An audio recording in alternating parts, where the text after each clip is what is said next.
Amados, a graça e a paz do nosso Senhor Jesus Cristo. Bem-vindos à nossa aula de Escola Bíblica Batista Central de Poá.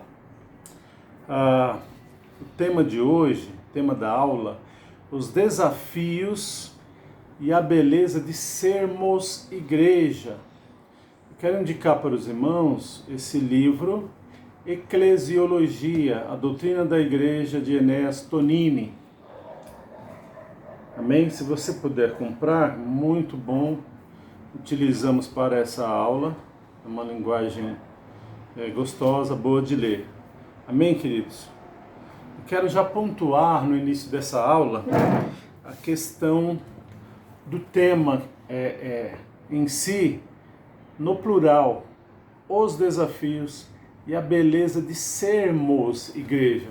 Nós precisamos lembrar que nós somos a igreja do Senhor, que igreja vai remeter a coletivo, a comunidade. A Bíblia não chama um indivíduo de igreja no singular, em momento nenhum nas Escrituras Sagradas, no Novo Testamento, vai tratar igreja no singular. Então, eu não sou a igreja, você não é a igreja. A igreja nos é apresentada no Novo Testamento como corpo de Cristo. A igreja é nação santa. A igreja é o povo de Deus. Então sempre desta maneira, amém? Tem alguém pode querer usar a expressão você é a igreja no sentido de pertencer, mas é muito forte falar que eu sou a igreja. Não reflete o que é ensinado no Novo Testamento. A palavra grega eclésia é utilizada no Novo Testamento e é traduzido para igreja. O que significa eclésia no contexto grego? Refere-se a uma assembleia de cidadãos de uma cidade. Os cidadãos eram chamados para fora de suas casas e se reuniam em assembleia. Isso ocorria frequentemente, cerca de 40 vezes por ano. Então, chamar as pessoas de uma cidade para uma assembleia, uma reunião fora de suas casas. Era usado nesse sentido, a palavra eclésia, do grego. Então, eclésia, traduzido para igreja, o que vem a ser igreja para nós hoje? Uma assembleia de cristãos reunidos para culto. A totalidade dos cristãos espalhados pelo mundo, de modo abrangente, todos quantos adoram a Deus e a seu Filho Jesus Cristo. Esse é o conceito universal, né? A igreja é um organismo espiritual. A igreja é a assembleia daqueles que aceitam o evangelho do reino mediante a fé, que participam da salvação do reino, salvação essa que inclui o perdão de pecados, a adoção por parte de Deus, a presença do Espírito Santo no íntimo, a posse da vida eterna. O Grunden vai nos trazer uma definição que a igreja é a comunidade de todos os cristãos de todos os tempos. Então, queridos, a igreja, localmente, a igreja do Senhor, é essa assembleia, essa reunião dos santos, esse ajuntamento, essa comunidade dos santos, dos filhos de Deus que se reúnem para adorar, que se reúnem para propagar o evangelho, para evangelizar. Então, nós somos igreja do Senhor, né? Lembrando que o prédio não é igreja. A igreja no Novo Testamento remete a essa assembleia de cristãos reunidos para culto. Amém? Louvado seja Deus. A igreja local, cada comunidade, por menor que seja, representa a comunidade total, a igreja. Então, nós vamos ver no Novo Testamento igrejas do Senhor nas cidades, e são reconhecidas assim, a igreja do Senhor em Jerusalém, a igreja do Senhor em Corinto, a igreja do Senhor ali em várias cidades que o apóstolo Paulo plantou, né, evangelizou, discipulou, colocou líderes para cuidar desse povo santo. Ela é uma em todo o mundo, mas ao mesmo tempo está plenamente presente em cada assembleia particular. Aí nós vemos em 1 Coríntios capítulo 1, 2, 3, a igreja de Deus que está em Corinto, aos santificados em Cristo Jesus, chamados santos, com todos os que em todo lugar invocam o nome de nosso Senhor Jesus Cristo, Senhor deles e nosso. Graça e paz da parte de Deus, nosso Pai, e do Senhor Jesus Cristo. Então, como já disse, o Novo Testamento apresenta a igreja como corpo de Cristo. Romanos 12, 5, 1 Coríntios 12, 13. Povo de Deus, Tito 2,14. Nação Santa, 1 Pedro 2,9. Rebanho de Cristo, Lucas 12, 32, João 10, 16, Atos 20, 28, 29. Templo do Espírito Santo. A igreja, esse corpo de Cristo, é templo do Espírito Santo. E cada cristão individualmente também é templo do Espírito Santo. Então, coletivamente e individualmente, conforme 1 Coríntios 3, 16, 17. A igreja é a família de Deus. Gálatas 6,10, Efésios 2,19, 3,15. Louvado seja o Senhor. Amém? Então é importante esse conceito, de entendermos o que é a igreja.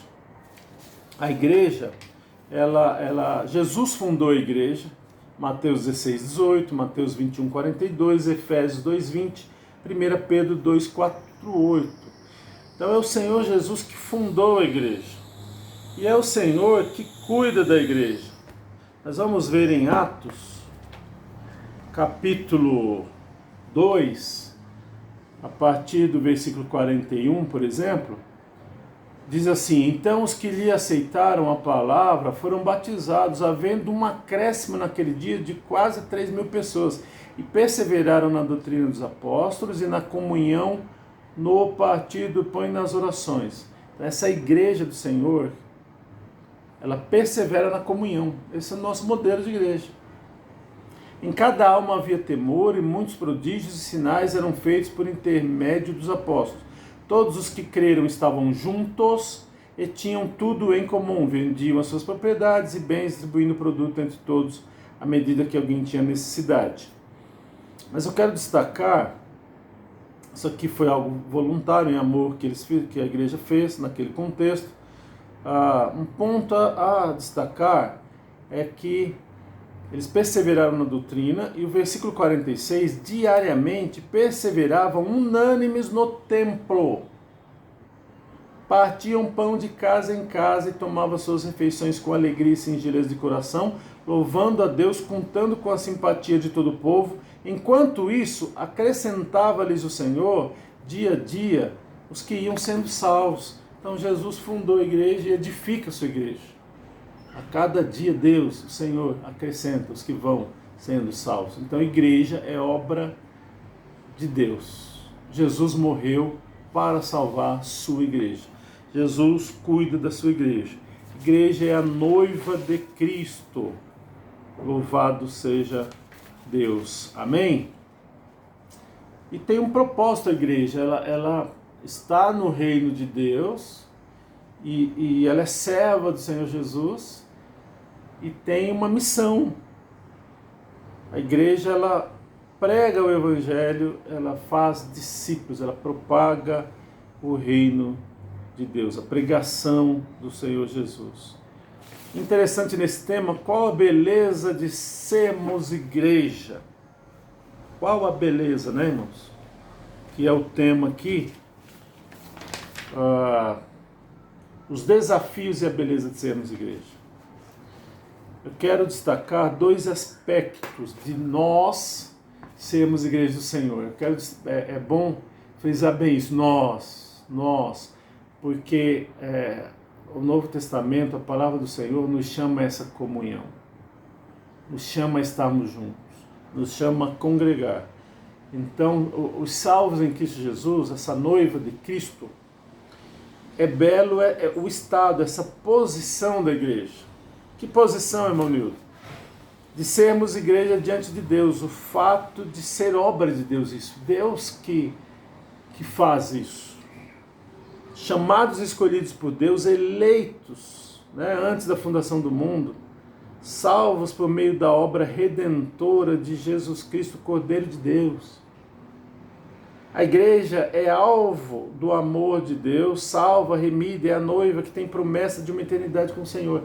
Então, isso é maravilhoso. E um segundo aspecto da beleza é o aspecto prático. Então, pessoas que estavam em uma situação de pecado deplorável, sem Deus, pecadoras, sem ainda praticar nenhum ato bom, não podiam fazer o bem plenamente, porque estavam mortas em seus delitos e pecados. A graça de Deus veio sobre nós, ainda sendo pecadores, e Jesus nos santificou, ou seja, perdoou os nossos pecados, nos santificou, nos regenerou. Então nascemos de novo e nesse novo nascimento, agora então filhos de Deus, somos igreja do Senhor. Então isso é belo, isso é maravilhoso, porque é uma obra de Jesus, uma obra amorosa para conosco, que nos passou do reino das trevas para a sua maravilhosa luz. Amém? Louvado seja Deus. E esse aspecto da prática agora, com a mente de Cristo, agora renovados dia a dia pela palavra, santificados pela palavra, nós vamos aprender juntos a sermos igreja, a estar em comunhão, a interagir na comunidade. Segundo ponto, quais são os desafios de sermos igreja? É o desafio de, agora com essa nova identidade, com esse aspecto individual de ser filho de Deus, discípulo, aprender a conviver, a agir, né, nessa comunidade dos santos. Então, o primeiro desafio envolve aprendizado e prática. Aprender a agir em conformidade agora com sua nova identidade, ou seja, praticar o amor de Cristo nos relacionamentos, nessa comunidade dos santos. No reino de Deus, o chamado é para servir. Então nós somos chamados para ser servos no reino, na igreja do Senhor. A mentalidade do reino de Deus está alinhada com a palavra de Deus. O chamado é para romper com o individualismo. Então é um desafio. De repente, os indivíduos tinham um outro modelo de vida. Um destaque para o individualismo, o egocentrismo, a competitividade carnal, a soberba. E no reino de Deus, sermos igreja do Senhor, não cabe mais isso. É um chamado a amar o próximo, amar a Deus em primeiro lugar e ao próximo, um chamado ao altruísmo. João 13,14, ora, se eu sendo o Senhor e o Mestre vos lavei os pés, também vós deveis lavar os pés uns dos outros. Novo mandamento vos dou, que vos ameis uns aos outros, assim como eu vos amei, que também vos ameis uns aos outros. Nisto conhecerão todos que sois meus discípulos, se tiverdes amor uns aos outros. Então, amados, o desafio de sermos igreja é esse desafio de estarmos juntos, de perdoar uns aos outros, de ajudar de orar uns pelos outros, e como se pode praticar isso que a Bíblia ensina, de amar o próximo, de perdoar, de orar uns pelos outros, de ajudar de maneira isolada, distante, em um sítio longe, em uma caverna longe, sozinho, separado. Eu sou igreja em uma caverna, isolado. Não é a Bíblia não dá base para isso. Igreja é a comunidade dos santos, é o povo de Deus juntos, e eles estão juntos aqui em Atos capítulo 2. Segundo desafio, é preciso perseverar em congregar, não é? E mesmo em tempos de pandemia, com todos os cuidados, procurando seguir a lei, apesar de que muitos não cumprem a lei, fazem as leis, mas não cumprem. Mas a igreja precisa ser sal da terra e luz do mundo. Então damos o exemplo e congregamos. Temos os cultos transmitidos no canal, que é um apoio, que é maravilhoso, né? É um instrumento de comunicação, de também passarmos a mensagem para os irmãos. Que muitos já se perguntam, alguns pastores vão se perguntar também, como será após pandemia? E algumas perguntas que podemos fazer. Assistir um culto à distância substitui essa comunhão presencial? Uma pergunta que precisamos fazer. Eu acredito que não. Então, na medida do possível, nos visitamos, congregamos.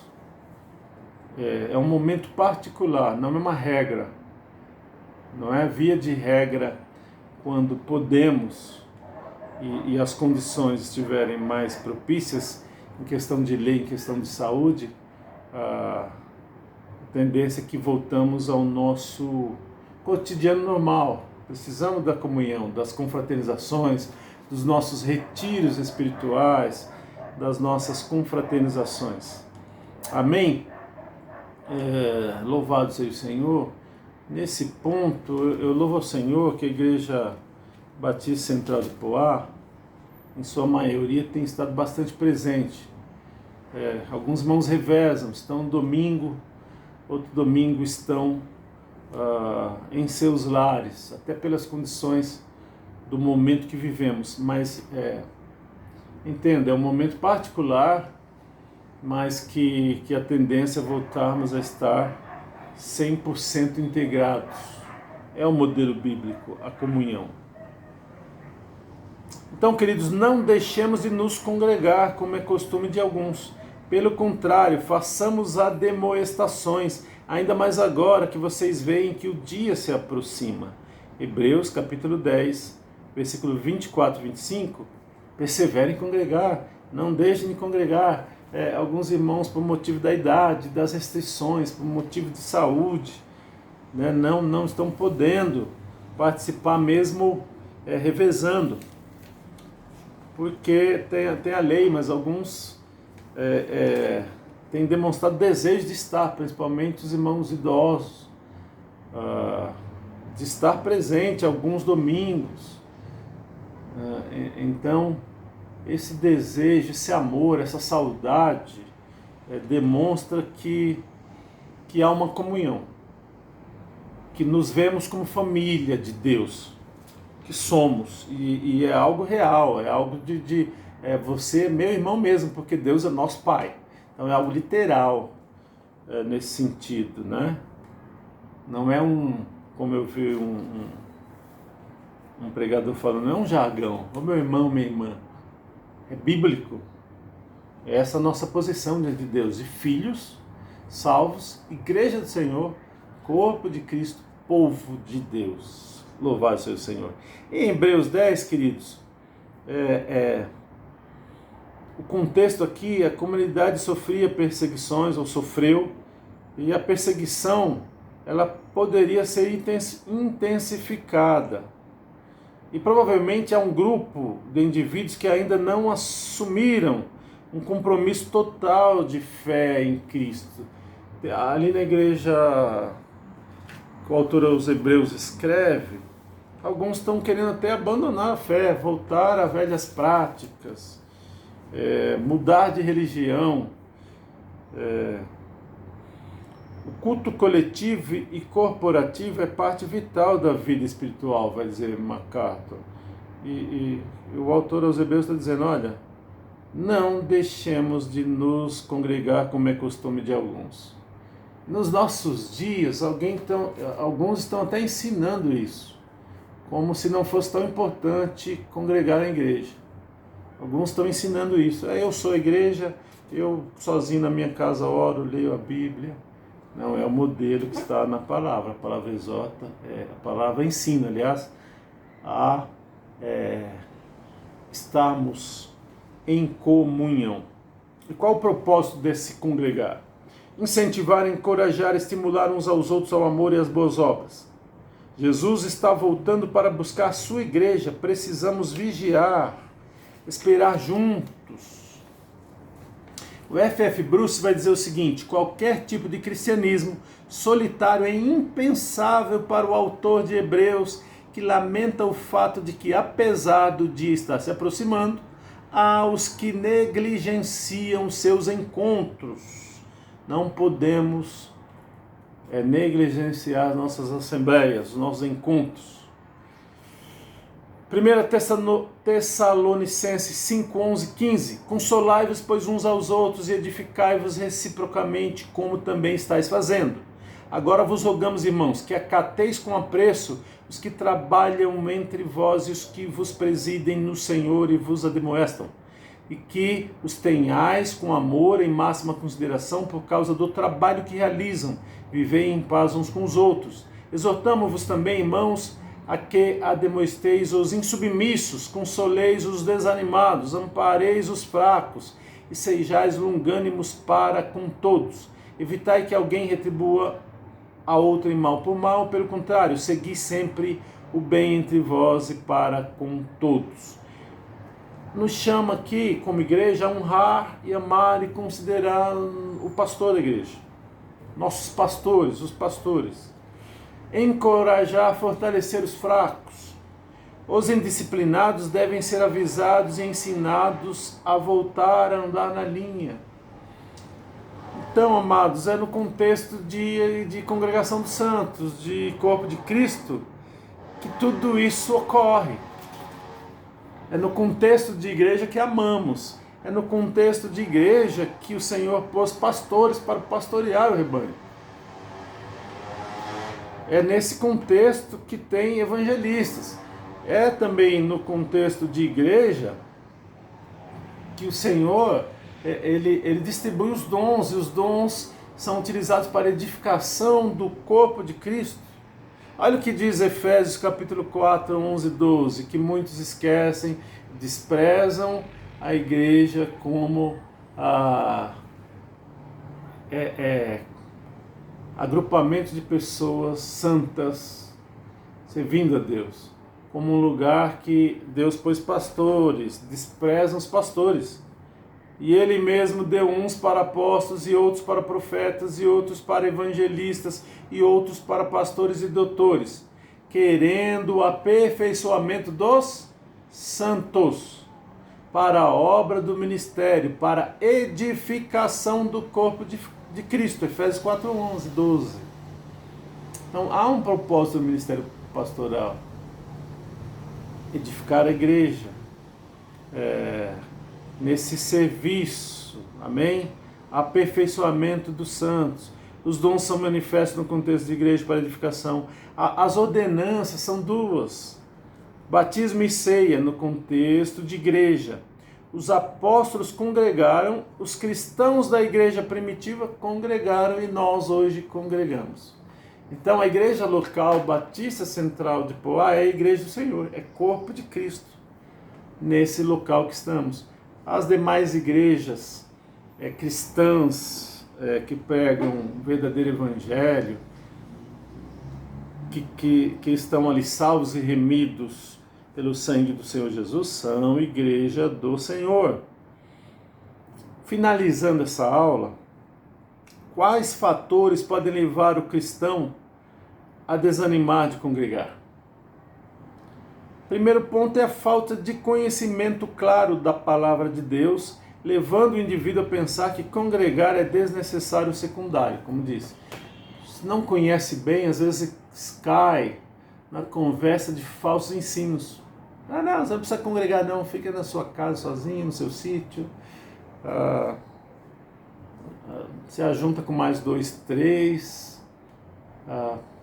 O Novo Testamento ensina a congregar e a sermos servos uns dos outros nesse contexto de igreja. Outros pelo comodismo, se embaraçar com as coisas desse mundo, então não põe isso como prioridade. Alguns se decepcionaram com a igreja instituição, com expectativas não atendidas. Outros até mesmo por causa do pecado desanimaram de congregar. E como dizia o pastor Elcio, se desembaraça, fala com o Senhor, coloca o seu problema diante de Jesus, nos arrependermos dos nossos pecados. Então, se alguém está nessa situação, o caminho é o arrependimento e ser submisso. Se colocar debaixo da vontade do Senhor, como servo, dizer: Senhor, eis-me aqui, usa-me conforme a tua vontade. Amém, irmãos? Então nós somos chamados a congregar na igreja local. E no conceito mais assim universal, então a igreja é formada por todos os santos, todos os salvos de todos os tempos, em todos os lugares. Essa é a igreja do Senhor, e localmente cada comunidade que se reúne para adorar a Cristo e fazer a sua vontade, essa comunidade de salvos é igreja do Senhor. Amém? Então, persevere em congregar, em estar junto, em ajudar, em dar o ombro amigo ao irmão, em dar a mão àquele que precisa ser fortalecido no Senhor, a quem precisa das suas orações. E é possível que você, nesse momento, precise também, necessite. Então, um bom lugar para você estar é com os santos, com os salvos, porque nesse lugar de igreja do Senhor, nessa comunidade dos santos, Deus manifesta a sua glória, o Espírito Santo atua e Jesus, ele está com a igreja, ele é a cabeça da igreja, ele é aquele que guia e conduz e dirige a sua igreja que é santa. Amém? Louvado seja o Senhor. Pai, obrigado, Senhor, por essa breve meditação na Tua Palavra. Abençoa o Teu povo, a Tua igreja em toda a terra, Senhor.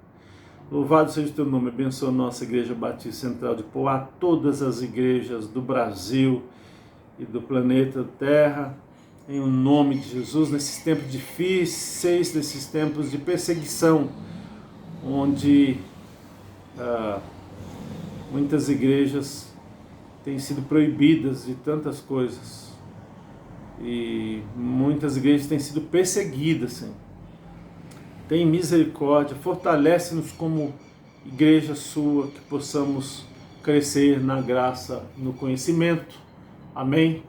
Louvado seja o Senhor, na paz de Cristo.